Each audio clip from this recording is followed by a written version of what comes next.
Without a doubt, urban planning has seen remarkable growth in the English language media market over the last 12 months.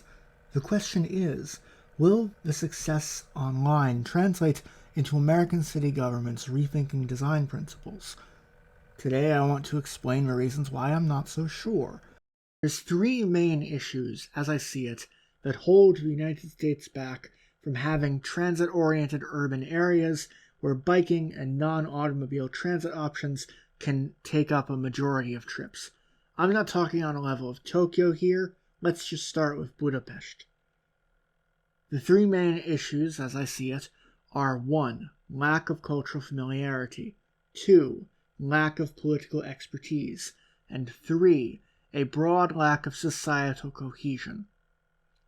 Even though, yes, most Americans today live in suburbs near major cities, those suburbs likely don't have even so much as a bus network to ferry people around the urban area.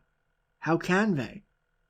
Only in a few regions do we find mass transit networks that can truly get someone around.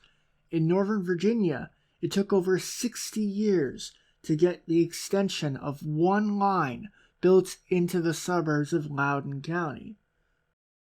So, why do the Americans not just upgrade the system, like in my country?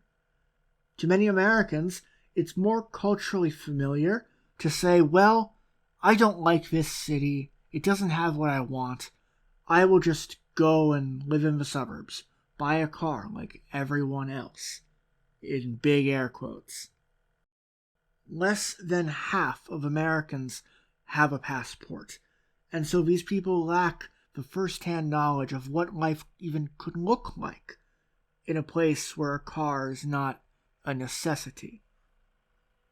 Before you comment, yes, not every European city magically has great transit. There's a lot of cars, but most European cities are working to expand access to alternative transit options. I don't see as much of that coming out of the United States.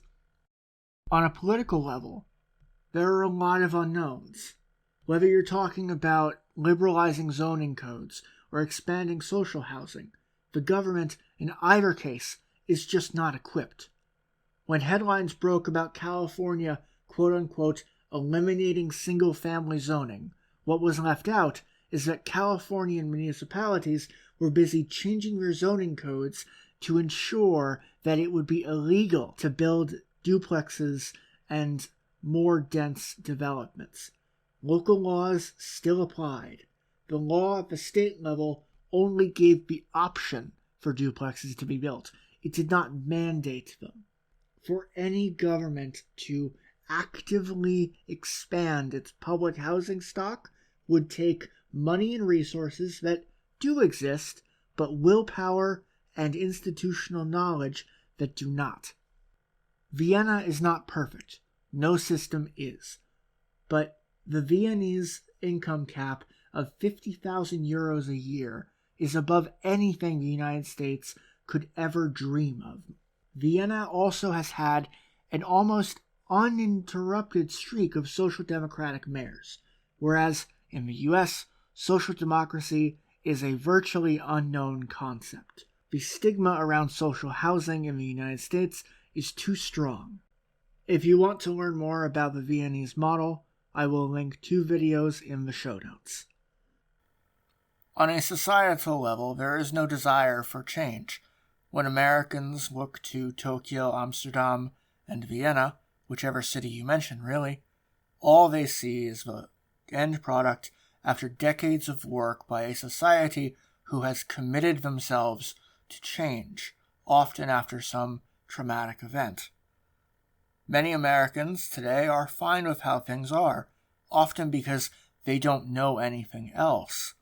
The ideas sound nice, but any moves to make them reality are met with resistance. The Americans who do have an interest in urban planning, I believe, should look at the second and third tier cities of the world like Budapest, Sao Paulo, or Medellin. These are the places that America could realistically emulate in our lifetime on some level. The reason I mentioned Sapporo specifically is because of a blog post I read by Kachose. In it, the author gives an overview of Hokkaido's most populous city. They mention the city as medium density, that it lacks a major metro system, but that the city has managed to make the streets safe for pedestrians. The streets are wider than in a typical Japanese city, but cars do not predominate as an absolute necessity due to the density. I'll leave the post below. It's a really great read. This is something I think that if you present to an American on the fence about density, they can get behind. It's a step between Tokyo and anywhere USA.